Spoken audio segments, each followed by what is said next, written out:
બહુ દુનિયામાં પૈસા પડ્યા છે, આનંદ કરવા વાળા ઝૂંપડામાં આનંદ કરે છે, પૈસા વાળા છે ને બંગલા વાળા છે ને એ દુખી છે. ત્યાં આપણને એમ થાય સુખ ક્યાં લેવા જાવ, સુખ એમ મળતું હોત ને.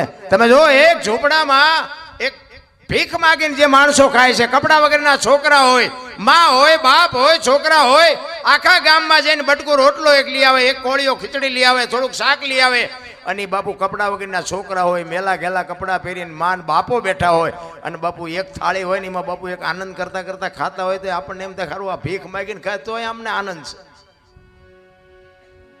અને કરોડપતિ ત્યાં જાય ને વહુ આમ મોઢું કરીને બેઠી હોય ને છોકરો આમ મોઢું કરીને બેઠો હોય, આપણને એમ થાય કે આ બંગલાને દિવાળી નો મૂકવી જોઈએ. ક્યાં સુખ લેવા જવું? અરે સુખે તમારી પાસે છે ને દુઃખે તમારી પાસે છે. આપણા ગઢા બાપુ આમાં બધાએ જોયું છે ને બધાને ખબર છે આપણા ગઢા કેવી જિંદગી જીવીને ગયા છે.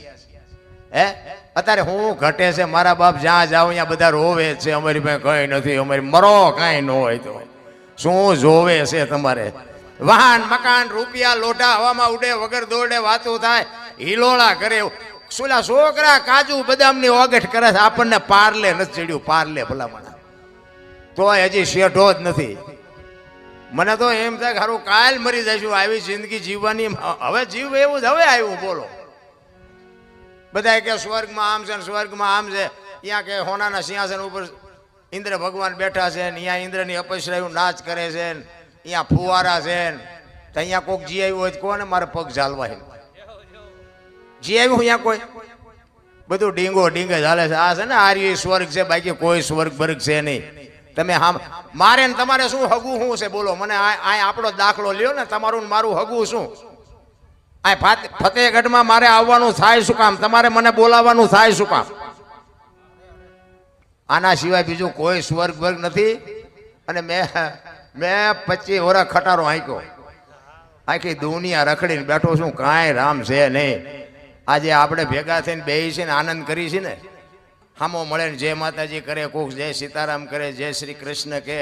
આ જિંદગી છે ને આ જ સ્વર્ગ છે, બાકી કાંઈ છે નહીં. રામ હરિના નામ સિવાય બાપુ ઉદ્ધાર નથી. એક ઘડી હાથી મેં પુનિયા તુલસી સંગત સાધકી કટે કોટી અપરાધ. 24 કલાકમાં મહાપુરુષો એટલે કે છે.